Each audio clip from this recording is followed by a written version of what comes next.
ನಮಸ್ಕಾರ ಎಲ್ರಿಗೂ. ರಾಯರ ಹೂಪ್ರಸಾದದ ವಿಷಯದಲ್ಲಿ ಮಾತುಕತೆಯ ಮುಂದುವರೆದಂತಹ ಭಾಗ.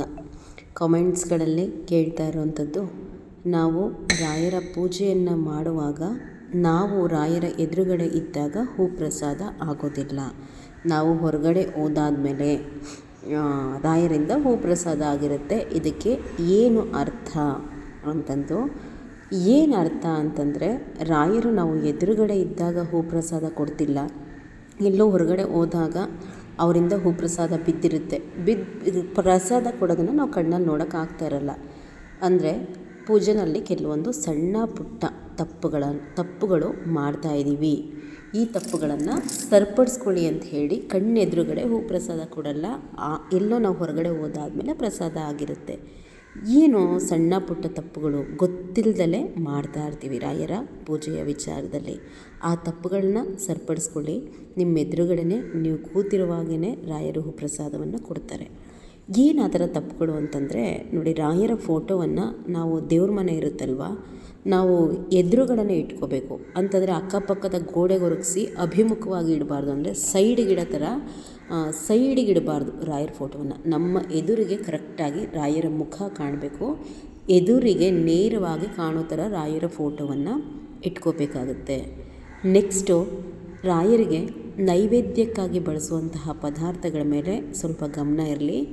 ರಾಯರು ಅಂದ್ರೇ ಮಡಿ. ಮನೆಯಲ್ಲಿ ನಾವು ಅವರಿಗೆ ನೈವೇದ್ಯವನ್ನು ಮಾಡಬೇಕಾದ್ರೇ ಮಡಿಯಿಂದ ಮಾಡಬೇಕು. ಅಂಥದ್ರಲ್ಲಿ ದಯವಿಟ್ಟು ಅವರಿಗೆ ಹೊರಗಡೆಯಿಂದ ತಂದಂತಹ ತಿಂಡಿ ತಿನಿಸುಗಳನ್ನ ಇಡೋದಕ್ಕೆ ಹೋಗಬೇಡಿ. ಸರ್ವತ್ರ ವರ್ಜ್ಯ ಅದು. ರಾಯರಿಗೆ ಈ ಚಾಕ್ಲೇಟ್ಸ್ ಇಡೋದು, ಬೇಕ್ರಿಯಿಂದ ತಂದಂತಹ ಸಿಹಿ ತಿಂಡಿಗಳನ್ನ ಪದಾರ್ಥಗಳನ್ನ ನೈವೇದ್ಯ ಮಾಡೋದು ತಪ್ಪು. ಇನ್ನು ಮೂರನೇದಾಗಿ, ದಯವಿಟ್ಟು ನೈಟಿ ಚೂಡಿದಾರಗಳಲ್ಲಿ ಯಾರೂ ಸಹ ದೇವ್ರ ಮನೆಗೆ ಬಂದು ರಾಯರ ಪೂಜೆಯನ್ನು ಮಾಡೋದಕ್ಕೆ ಹೋಗಬೇಡಿ. ನಾವು ಏನು ಪೂಜೆ ಪುನಸ್ಕಾರ ಮಾಡ್ತೀವಲ್ವ, ಎಲ್ಲವನ್ನು ಬಹಳ ಜಾಗ್ರತೆಯಾಗಿ ಕಣ್ಣಲ್ಲಿ ಕಣ್ಣಿಟ್ಟು ಮಾಡಿದ್ರೂ ನೀವು ನೈಟಿನಲ್ಲಿ ಇಲ್ಲ ಚೂಡಿದಾರ ಹಾಕ್ಕೊಂಡು ಪೂಜೆ ಮಾಡಿದ್ರಿ ಅಂತಂದರೆ ಆ ಪೂಜೆಯ ಸಂಪೂರ್ಣ ಫಲ ನಿಮಗೆ ದೊರೆಯಲ್ಲ. ಅದು ರಾಯರ ಪೂಜೆನೇ ಅಂತಲ್ಲ, ಒಂದು ಶುಕ್ರವಾರ ಮಂಗಳವಾರ ನೀವು ವಾರ ಮಾಡಿದ್ರೂ ಸರಿ, ಯಾವುದಾದ್ರೂ ದೇವ್ರ ವ್ರತಗಳನ್ನು ಹಿಡಿದ್ರೂ ಸರಿ, ಅಮ್ಮನವ್ರ ಪೂಜೆ ಎಲ್ಲ ಮಾಡಿದ್ರೂ ಸರಿ, ಸೀರೆಯನ್ನು ಹಾಕಿಕೊಂಡು ಹೆಣ್ಣುಮಕ್ಕಳು ಪೂಜೆ ಮಾಡಿದಾಗಲೇ ನಮಗೆ ನಾವೇನು ಪೂಜೆ ಪುನಸ್ಕಾರ ಮಾಡ್ತೀವಲ್ವ ಅದರ ಸಂಪೂರ್ಣ ಫಲ ದೊರೆಯೋದು. ರಾಯರ ಪೂಜೆಯನ್ನು ನೈಟಿಗಳಲ್ಲಿ ಚೂಡಿದಾರಲ್ಲಿ ಮಾಡಬಾರ್ದು, ದೋಷ ಅದು. ನೆಕ್ಸ್ಟು, ಏಕಾದಶಿ ದಿನ ರಾಯರಿಗೆ ಹೂ ಇಡುವಂಥದ್ದು ನೋಡ್ಕೋಬೇಕು. ತಿಳಿದಲೇ ತಪ್ಪಾಗ್ಬಿಡುತ್ತೆ. ಹಾಗಾಗಿ ಒಂದು 15 ದಿನ, ಇವತ್ತು ಏಕಾದಶಿ ಆಗಿದೆ ಅಂತಂದರೆ ಇನ್ನೊಂದು 13-14 ದಿನ ಕಡಿತಿದ್ದಂಗೆ ಏಕಾದಶಿ ಯಾವತ್ತು ಬರುತ್ತೆ ಅಂತ ಮೊದಲೇ ನೋಡ್ಕೊಳ್ಳಿ. ಆವತ್ತಿನ ದಿನ ರಾಯರಿಗೆ ಫೋಟೋಗೆ ಹೂ ಇಡೋವಂಥದ್ದು, ನೈವೇದ್ಯ ಇಡೋವಂಥದ್ದು ಗೊತ್ತಿಲ್ಲದಲೇ ಮಾಡಿದ್ರೂ ಸಹ ದೋಷ ಆಗುತ್ತೆ. ಹಾಗಾಗಿ ರಾಯರ ಪೂಜೆ ಮಾಡೋರು ಈ ತಪ್ಪನ್ನು ಮಾಡಬೇಡಿ. ಮತ್ತು ಇನ್ನೊಂದು ಏನಂತಂದರೆ, ರಾಯರ ಪೂಜೆಯನ್ನು ಯಾರೆಲ್ಲ ಮಾಡ್ತಾ ಇರ್ತೀರಾ, ಅಪ್ಪಿತಪ್ಪಿನೂ ಏಕಾದಶಿಯ ದಿನ ನಾನ್ ವೆಜ್ಜನ್ನು ತಿನ್ನೋದಕ್ಕೆ ಹೋಗಬಾರ್ದು. ಇದು ನಮಗೆ ದಟ್ಟ ದಾರಿದ್ರ್ಯವನ್ನು ತಂದೊಡ್ಡುತ್ತೆ.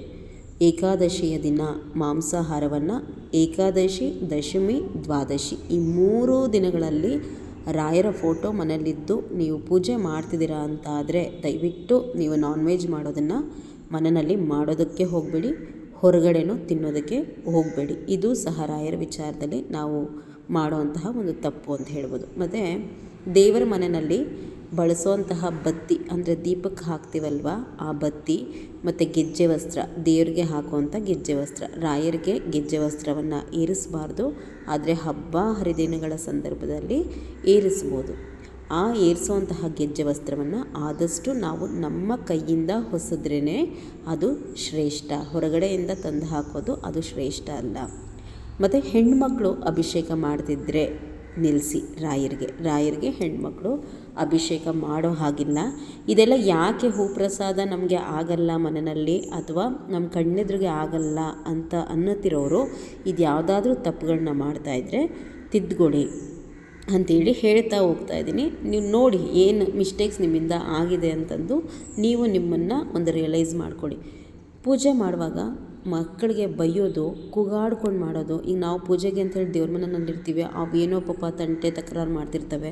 ದೇವ್ರ ಮನೆಯಿಂದನೇ ರೇಗಾಡೋದು, ಜೋರಾಗಿ ಕೂಗೋದು, ಬೈಯೋದು ಮಕ್ಕಳಿಗೆ, ಹಾಗೆಲ್ಲ ಮಾಡಿಕೊಂಡು ನಾವು ಪೂಜೆಯನ್ನು ಮಾಡೋದಕ್ಕೆ ಹೋಗಬಾರ್ದು. ಆದಷ್ಟು ಸೀರೆ ಉಟ್ಕೋಬೇಕು. ಸ್ನಾನ ಮಾಡಿಕೊಂಡು ಸೀರೆ ಉಟ್ಕೊಂಡು ದೇವ್ರ ಮನೆಗೆ ಬರ್ತಿದ್ದಾಗೇ ನಾವು ಏನು ಮಾಡಬೇಕು, ಮೊದಲು ಕೂತ್ಕೊಂಡು ನಿಮ್ಮ ಮಾಂಗಲ್ಯಕ್ಕೆ ಕುಂಕುಮ ಹಚ್ಕೋಬೇಕು. ನಿಮ್ಮ ಮಾಂಗಲ್ಯಕ್ಕೆ ಕುಂಕುಮ ಹಚ್ಕೊಂಡು ಅದೇ ಕೈಯಿಂದನೇ ಹಣೆಗೆ ಹಚ್ಕೊಳ್ಳಿ ಕುಂಕುಮ. ಅದಾದಮೇಲೆ ಅರಿಶಿಣವನ್ನು ನಿಮ್ಮ ಮಾಂಗಲ್ಯಕ್ಕೆ ಹಚ್ಕೊಂಡು ಅದನ್ನು ಕೆನ್ನೆಗೆ ಹಚ್ಕೊಳ್ಳಿ. ಈ ರೀತಿ ಹಣೆಗೆ ಕುಂಕುಮ ಇಟ್ಟು ಸೀರೆ ಉಟ್ಟು ಕೈಗೆ ಬಳೆಗಳನ್ನು ಹಾಕೊಳ್ಳಿ.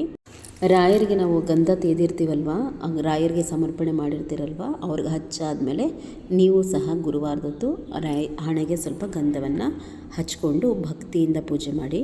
ನೋಡಿ, ಈ ಹೂ ಪ್ರಸಾದ ಅನ್ನುವಂಥದ್ದು ರಾಯರ ಆಶೀರ್ವಾದ ಅಥವಾ ಅನುಗ್ರಹ ಏನಿದೆ ಅದರ ಒಂದು ಭಾಗ ಅಷ್ಟೇ. ಅಂದರೆ ನೀವು ಮಾಡ್ತಾ ಇರುವಂತಹ ಪೂಜೆ ಪುನಸ್ಕಾರ ನನಗೆ ಪ್ರೀತಿಯಾಗಿದೆ ಅಂಥೇಳಿ ಅವರು ತೋರ್ಪಡಿಸ್ಕೊಳ್ಳುವಂತಹ ಒಂದು ಮಾರ್ಗ. ಅದು ಬಿಟ್ಟರೆ ನಾವು ಅವರಿಂದ ಹೂ ಪ್ರಸಾದ ಪಡ್ಕೊಳ್ಳೋದನ್ನೇ ನಮ್ಗೆ ಗುರಿ ಮಾಡ್ಕೋಬಾರ್ದು. ಅಯ್ಯೋ ನಮ್ಗೆ ಹೂ ಪ್ರಸಾದ ಕೊಡ್ತಾಯಿಲ್ಲ, ನಮ್ಗೆ ರಾಯರ ಅನುಗ್ರಹ ಆಗಿಲ್ಲ, ಅವರ ಆಶೀರ್ವಾದ ಸಿಕ್ಕಿಲ್ಲ, ಇದು ಖಂಡಿತ ನಿಮ್ಮ ತಪ್ಪು ಭಾವನೆ. ಅವರಿಂದ ಹೂ ಪ್ರಸಾದ ಪಡ್ಕೊಂಬಿಟ್ರೆ ಎಲ್ಲವೂ ಸಿಕ್ತು ಅಂತಲ್ಲ, ಅಥವಾ ನಾವು ಮಾಡ್ತಿರೋದು ಎಲ್ಲವೂ ಸರಿ ಅಂತಲ್ಲ. ಅವ್ರು ನಮ್ಮ ಪೂಜೆ ಹೂ ಪ್ರಸಾದ ಕೊಟ್ಟರೆ ಅವ್ರಿಗೆ ಅರ್ಪಿತ ಆಗಿದೆ ಅಂತ ಅಲ್ಲ, ಅದು ಅವ್ರಿಗೆ ಬಿಟ್ಟಿದ್ದು.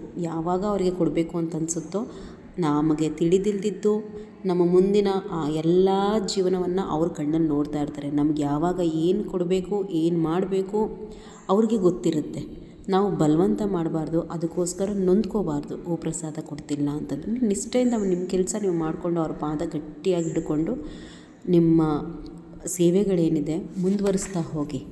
ಅದಕ್ಕೋಸ್ಕರ ನಾವು ರಾಯರನ್ನ ಪೂಜಿಸೋದು, ಬಲವಂತ ಮಾಡೋದು ಮಾಡಬಾರ್ದು. ರಾಯರಂತಹ ಗುರುಗಳನ್ನ ಹಿಡಿದು ನಾವು ಒಂದು ಭಕ್ತಿ ಮಾರ್ಗದಲ್ಲಿ ನಡೆದು ಶ್ರೀಹರಿಯ ಧ್ಯಾನದಲ್ಲಿ ನಾವು ತೊಡಗಬೇಕು. ಇದ್ರ ಮೂಲಕ ನಮ್ಮ ಕರ್ಮದ ಗಂಟೇನಿದೆ ಅದನ್ನು ಕಳ್ಕೊಂಡು ಇರೋ ಜೀವನವನ್ನು ಸುಂದರವಾಗಿಸ್ಕೋಬೇಕು.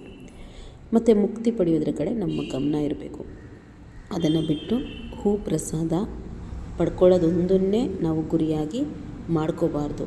ನಮ್ಮೆಲ್ಲ ಕಷ್ಟ ಕರ್ಮಗಳು ಏನಿದೆ ಕಳೆದಾದ್ಮೇಲೆ ನೀವು ನಿರಂತರವಾಗಿ ಪೂಜಿಸ್ತಾ ಹೋದರೆ ಅವರು ಕಣ್ಣು ಬಿಟ್ಟೇ ಬಿಡ್ತಾರೆ.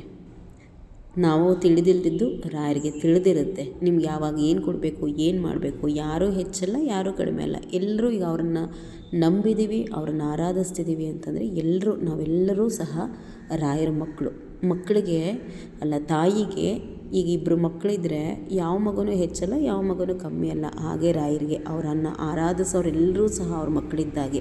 ಕೈ ಹಿಡಿಯೋದು, ಕಷ್ಟ ಕರಗಿಸೋದು, ಕಾರಣಾಂತರಗಳಿಂದ 2 ದಿನ ತಡ ಆದರೂ ಸಹ ನಿಮ್ಮನ್ನು ರಾಯರ ಕಡೆ ಕೈ ಬಿಡಲ್ಲ. ಅಚಲವಾದ ನಂಬಿಕೆ ಅವ್ರ ಮೇಲಿರಲಿ. ಒಳ್ಳೆಯದಾಗಲಿ ಎಲ್ರಿಗೂ. ನಮಸ್ಕಾರ.